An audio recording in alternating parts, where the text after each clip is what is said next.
Outgrowing toxic bonds without regret is one of the hardest yet most powerful decisions a person can make. It doesn't happen overnight, and it doesn't happen without emotion. At first, there is confusion. You remember the good moments, the laughter, the history you share. But growth has a way of opening your eyes to patterns you once ignored. Disrespect, disguised as jokes, control masked as care, and constant exhaustion you kept calling loyalty.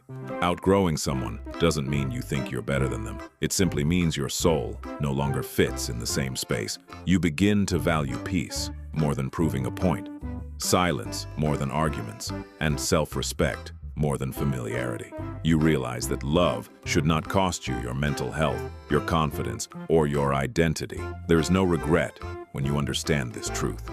You didn't lose them. You chose yourself. You stayed long enough to try, long enough to forgive, long enough to hope things would change. Walking away was not your first option. It was your last act of self-care, and that matters. People who benefited from your silence will call your boundaries selfish. People who were comfortable with your pain will resist your growth. But healing requires honesty, and honesty often requires distance. You are allowed to outgrow environments that keep you small, relationships that drain you, and conversations that leave you feeling empty.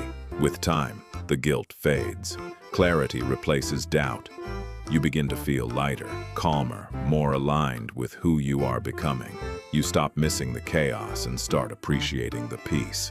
And one day you'll look back, not with anger or regret, but with gratitude. Gratitude for the lesson, the strength, and the courage it took to walk away.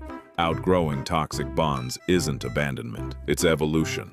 And choosing growth over guilt is how you finally set yourself free.